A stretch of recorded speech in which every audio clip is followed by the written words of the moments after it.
Halo semua, bareng Ed Clipper lagi di sini. Selamat datang buat yang baru menemukan channel ini atau yang katanya lagi maraton nonton video-video Ed Clipper. Semoga kalian selalu terhibur dan senantiasa swasembada kuota. Baiklah, untuk kali ini kita akan membahas kisah seorang strong woman saat ia berkenalan dengan sosok pria tampan tapi berjiwa psikopat. Film ini berjudul Curve tahun 2015. Penasaran seperti apa kisahnya? Untuk itu tonton sampai habis. Sogrek udahlah ya. Dan kasih tahu teman-teman kalian. Get out.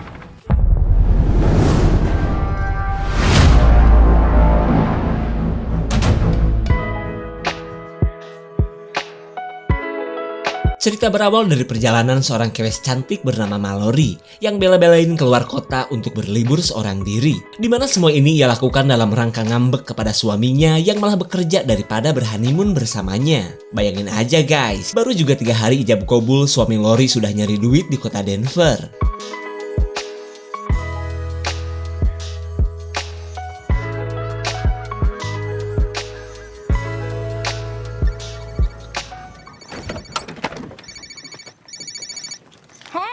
Lori memberitahu adiknya tentang rencana liburan yang akan ia lakukan. Namun adiknya seolah gak peduli karena lebih mentingin pinjam baju dari kakaknya ini. Must mean that whatever you do buy for the wedding. No. I'll book a refundable ticket. I am happy. Everything. Our hearts beat Time tomorrow. to the city streets. We began to feel the fire. Lori mendapat pesan suara dari suaminya yang sudah berada di kota Denver. Ia pun meminta maaf karena tidak berhanimun dan beraduk songkol di negara Italia seperti rencana mereka sebelumnya. Lalu si suami katanya berharap Lori menyusulnya ke kota Denver agar bisa berduaan di masa-masa mereka yang masih menjadi pengantin baru. Puts a hand in mine. Lori jadi bingung antara lurus ngikutin suami atau belok dan lanjut healing ke kawasan perbukitan. Tapi karena sudah terlanjur benci kepada suaminya, Lori sudah masa bodoh dan mending liburan saja.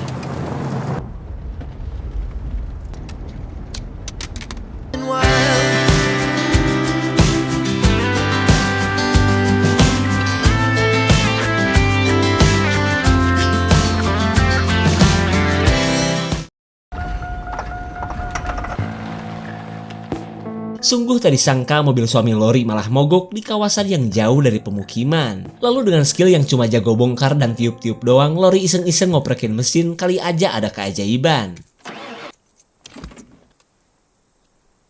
Dalam keadaan yang membagongkan, Lori semakin kesal kepada suaminya yang ia anggap telah membuatnya seperti ini. Hingga ia pun menyimpan cincin kawin untuk melupakan sejenak sosok suami di momen liburannya.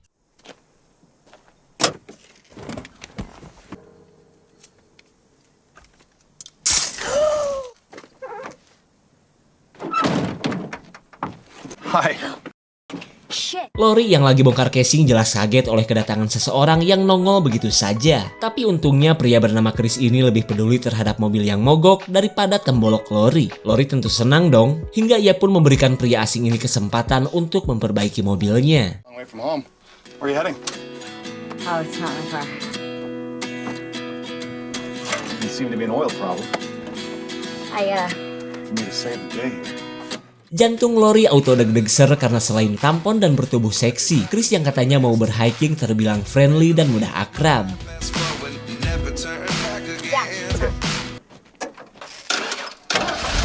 Lori jadi bingung harus berterima kasih dengan cara apa. Karena selain gak mau duit, Chris pun menolak ketika diajak bareng padahal mereka satu arah. Karena menurut Chris, Lori katanya gak boleh mudah akrab dengan orang asing, apalagi di lokasi antah berantah seperti ini.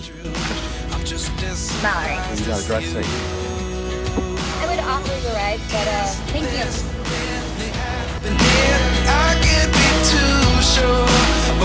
Kebaikan dan ketamponan Chris membuat Lori jadi gak tega jika sampai meninggalkannya sendirian. Sikap Lori ini pun membuat Chris akhirnya mau ikut. Lalu saking percayanya kepada Chris, Lori nyeletuk bahwa ia akan menanggung resiko kalaupun Chris akan membegalnya.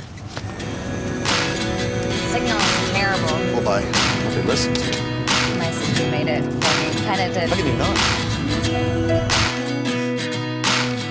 Life lessons come 1 in a dozen. The other 11 get something from nothing. Di sepanjang perjalanan mereka terlihat akrab ketika Lori menceritakan pernikahannya yang baru beberapa hari. Lalu dengan bangganya ia ngomongin karir sang suami yang merupakan karyawan teladan di perusahaan besar. Namun setelah mengetahui rencana liburan Lori yang sendirian, Chris akhirnya tahu bahwa Lori adalah awewe liar yang tidak berbakti kepada suaminya. Last chance to get on the freeway for about 50. Setelah cukup lama ngotw, Lori bertanya di mana ia harus menurunkan Chris. Kemudian Chris meminta Lori untuk menurunkannya di sebuah penginapan yang menurutnya sudah dekat. Lalu di tengah obrolan mereka, Lori meluapkan keluh kesahnya yang tidak mendapatkan kebahagiaan padahal ia baru saja menikah. Mendengar kesedihan Lori, Chris tiba-tiba berkata bahwa ia punya belalai besar nan berurat yang bisa menemani liburan Lori. Fate. Destiny. Lori seolah gak percaya akan bacotan Chris yang jadi radikal seperti ini. Lalu ia menyuruh Chris untuk segera turun dan menghentikan kata-kata kotor kepadanya. Get out. No. We're gonna go on a nice little drive. The door, please. Lori semakin ketakutan saat mengetahui Chris adalah seorang pria gila. Kemudian Chris balik menyalahkan Lori yang begitu kekeh mengajaknya naik mobil, bahkan seolah menantang dirinya yang memang seorang psikopat. Terlihat Lori pun gak bisa berbuat banyak ketika Chris menyuruhnya untuk melanjutkan perjalanan. Where are you taking me? Sambil memberikan ancaman, Chris mengatakan bahwa ia akan membawa Lori ke penginapan yang sebenarnya merupakan penginapan terbengkalai. Mendengar rencana tersebut, Lori pun takut jika sampai barang pecah belahnya diobrak-abrik oleh belalai pria ini. Melihat Chris yang gak pakai sabuk pengaman, Lori berniat untuk melakukan sebuah manuver yang bisa membuat Chris terlempar dari mobil.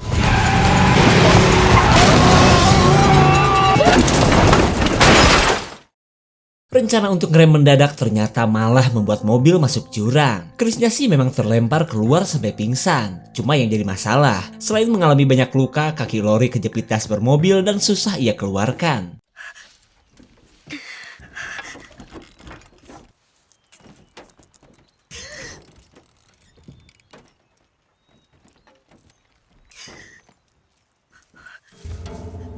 Ketika Chris mulai sadar, Lori sibuk menghentikan pendarahan di tangannya. Lalu ia bergegas mencari sesuatu untuk ia jadikan senjata sebelum Chris benar-benar sadar dan mendatanginya.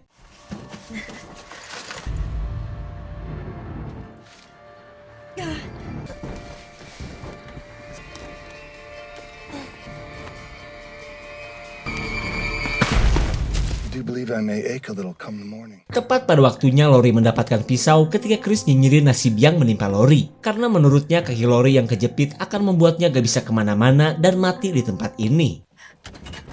I don't think knowing you, Mallory. Please don't. Lori meminta maaf dan meminta Chris untuk jangan meninggalkannya di dasar jurang. Tapi ketika Chris malah pergi, Lori yang ingin meminta bantuan panik karena ia tidak menemukan HP miliknya. Where's my phone?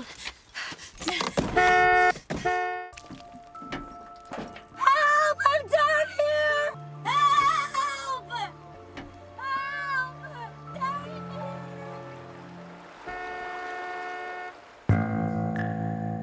Setelah beberapa jam berlalu, Lori masih berusaha mengeluarkan kakinya yang tertahan pula oleh pintu mobil. Tapi sayang, bagian pintu mobil begitu sulit terbuka seolah ada yang menahannya. Terlihat Lori pun sudah bingung bagaimana cara untuk selamat di tengah suhu dingin yang mulai menusuk kulit.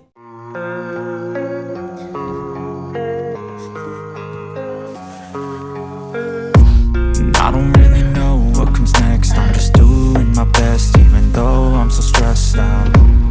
Everything just feels. Lori kembali panik saat menganggap itu adalah Chris yang akan menghabisinya.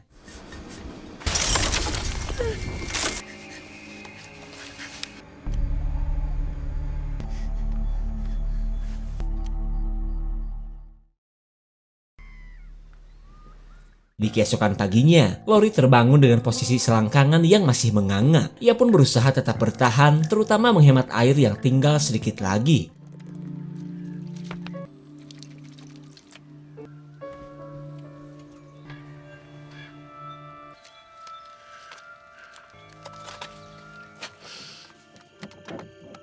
Di malam kedua, Lori mengumpulkan segala sesuatu yang bisa membuatnya tetap bertahan. Namun ketika melihat cincin kawin miliknya, Lori kini menyesal karena tidak mengikuti suaminya ke kota Denver.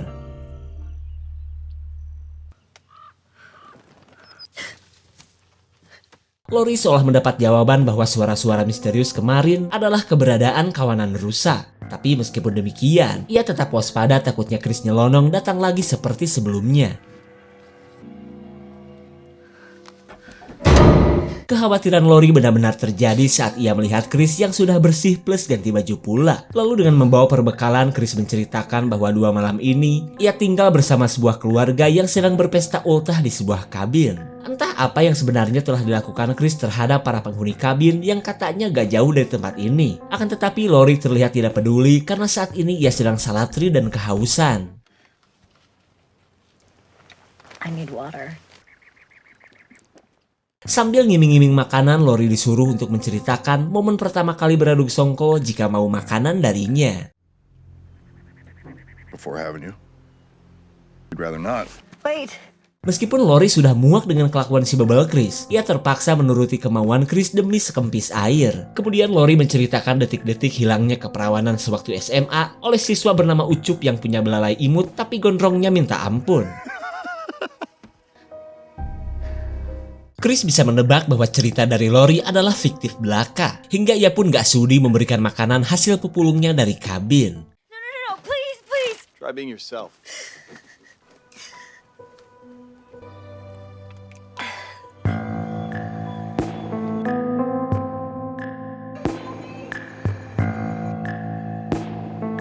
Di malam berikutnya, rasa lapar dan haus Lori kini sudah semakin tak tertahankan. Ia pun tidak menemukan apa-apa dari tas milik Chris yang tertinggal di dalam mobil. Lalu di tengah keputusasaannya, Lori membuat wasiat seandainya ia berakhir tewas di tempat ini. Karena bagaimanapun juga, harus ada orang yang tahu bahwa semua ini adalah perbuatan Chris. Lalu ia lanjut bertahan sambil berusaha membuat tubuhnya agar tetap hangat.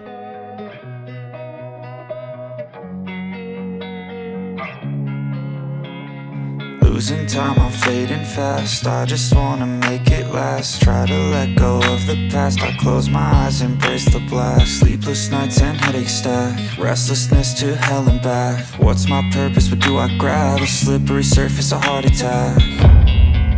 And sometimes you just gotta believe. Lori auto panik saat ia dikerubungi kawanan berit yang tergoda oleh bau anyir darah di tubuhnya. Meskipun Lori bisa jadi sosok strong woman dadakan, ia kembali melemah karena sudah 3 hari belum makan. Naon atuh ih? Lori kepikiran untuk menjadikan berit yang berhasil ia bunuh sebagai penunda lapar.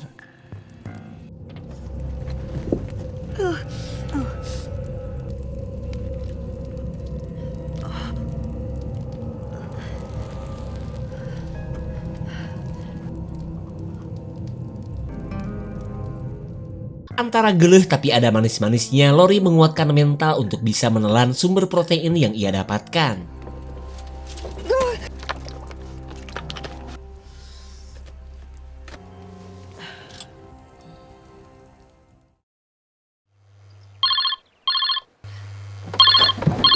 Lori begitu girang mendengar dering HP miliknya yang menandakan adanya sinyal.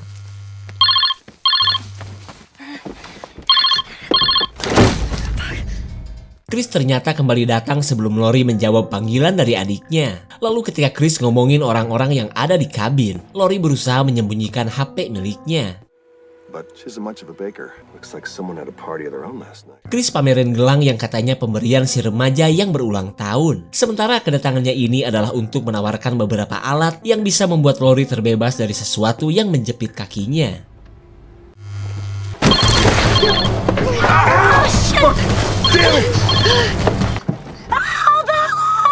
You're too late! No, you didn't.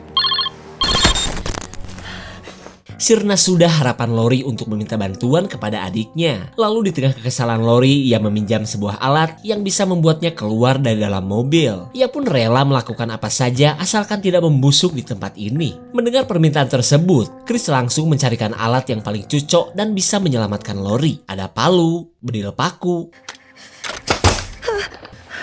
Nah, sebuah gergaji besi akhirnya dipilih Chris untuk ia berikan. Lori heran dong, karena harusnya ia mendapatkan dongkrak atau apapun yang bisa mendorong rangka mobil. Lalu dengan santuinya Chris berkata bahwa gergaji ini bisa Lori gunakan untuk memotong cekernya yang masih kejepit. Now I'd love to stay and chat. Setelah Chris pergi, Lori berusaha menggunakan gergaji untuk memotong bagian yang menahan kakinya. Tapi sayang, tidak semudah itu, Lor. Di malam berikutnya, Lori yang masih merasakan haus tidak punya pilihan selain mendulang air kencing dari celengannya sendiri. Lalu ia memberanikan diri menjadi sosok kanibil atau pemangsa ampas tubuhnya sendiri.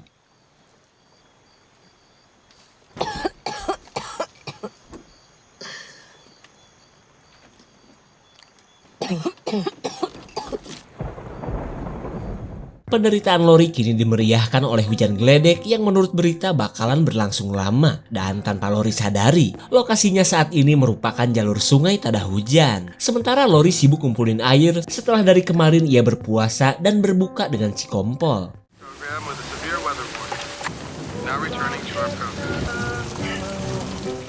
Lori seolah punya harapan saat ia mendengar kedatangan sebuah mobil di tepi jurang. Tapi ternyata orang ini adalah Chris yang berhasil nyolong mobil dari kabin yang selalu ia ceritakan. Kedatangannya pun tak lain adalah untuk melihat apakah Lori sudah menyunat kakinya atau belum.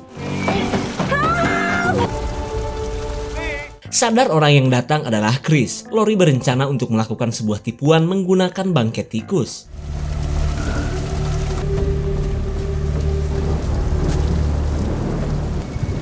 Did you actually try it? Melihat ceker Lori yang dipenuhi darah, Chris menganggap Lori sudah melakukan saran mengerikan darinya. I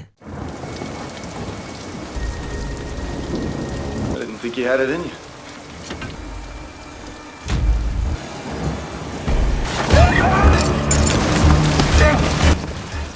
Serangan Lori yang merebut kunci mobil curian jelas membuat Chris semakin emosi. Apalagi ketika Lori mengaktifkan alarm mobil yang bisa saja memancing perhatian para pengendara. There's nobody up there!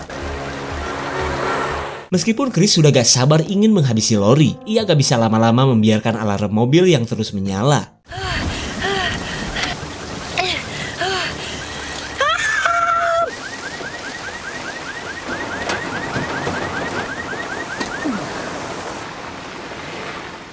Kedatangan Pak Sheriff yang menyangka mobil Chris sedang mogok jelas membuat pria psikopat ini lumayan panik. Lalu ia berusaha tenang sambil memastikan Pak Polisi agar jangan sampai lihat-lihat ke dasar jurang. Kemudian Chris meminta Pak Polisi untuk mengantarkannya ke lokasi kabin. Alasannya sih untuk mengambil busi. Padahal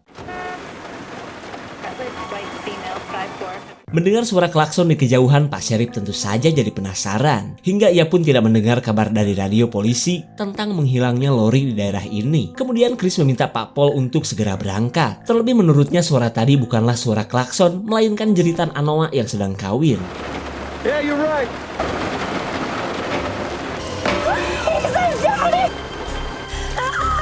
Seen traveling from San Francisco.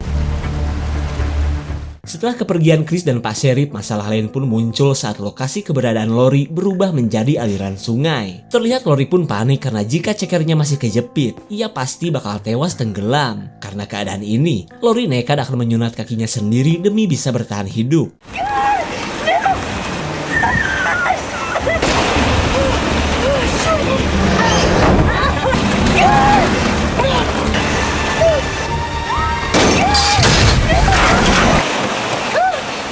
Berkat terjangan banjir bandang, kayu yang menahan pintu terlepas, hingga kaki Lori pun berhasil terbebas.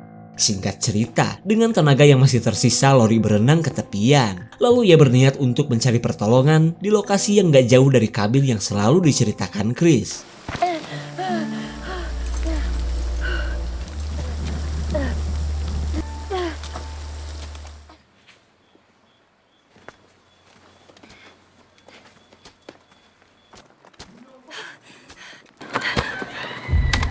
Teriakan seorang wanita dari dalam kabin membuat Lori bingung harus berbuat apa. Terlebih ia merasa bahwa Chris pasti sedang melakukan sesuatu terhadap para penghuni kabin. Namun sebagai sesama kewes, naluri strong woman Lori pun bergejolak untuk menyelamatkannya.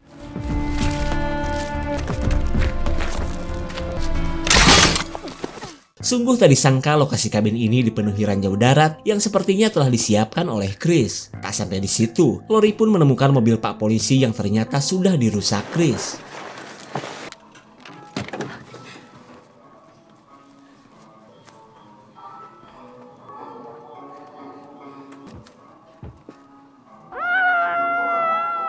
Akhirnya Lori menemukan si remaja bernama Alice yang pernah diceritakan oleh Chris. Lalu tak lama kemudian ia mendengar curhatan Chris yang sepertinya sedang menyiksa seseorang. Di mana Chris menceritakan masa lalunya yang selalu mendapat perlakuan kasar dari ayahnya. Bahkan ia selalu dikurung di ruangan basement sampai-sampai katanya ia hampir gila. Padahal udah. You stopped helping me in. Ternyata Pak Sheriff tak luput dari kelakuan Chris yang sedang menyiksanya menggunakan bedil paku. Anything to say? That's more like it. Chris akhirnya menghabisi Pak Sheriff setelah ia membantai orang tua Alice sebelumnya. Hingga Lori pun bertekad untuk melakukan perlawanan apapun resikonya. License and registration. Setelah berhasil masuk, Lori mendapatkan pistol polisi yang tentunya bisa ia gunakan. Kemudian ia lanjut ke kamar Alice ketika Chris sedang menjadi polisi-polisian di lantai atas.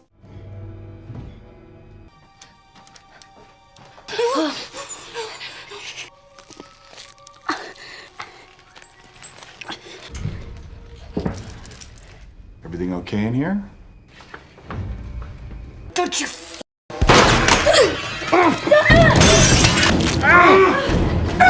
Valerie, you really are full of surprise. Chris tidak menyangka Lori bisa selamat padahal ia sudah menahan pintu mobil menggunakan kayu. Di saat itu pula, Alice dan Lori yang sembunyi sedang menunggu waktu yang pas untuk melanjutkan perlawanan.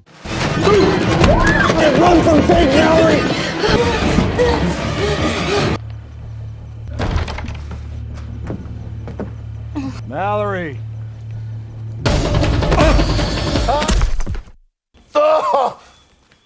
Cukup dengan menjorokinnya saja, Chris pun tak berkutik setelah kakinya terkena jebakannya sendiri. Terlihat Lori pun merasa puas karena ceker si pria gelo terjebak juga seperti dirinya. Kemudian Lori mengatakan bahwa jebakan ini pasti sudah merusak jaringan arteri yang bakal mempercepat kematian Chris. Dan karena alasan itulah, Lori akan meninggalkan Chris seperti yang dilakukan pria psikopat ini kepada dirinya. Tak lupa juga ia membekalinya sebilah pisau, kali aja Chris mau menyunat kakinya. About fate. Car!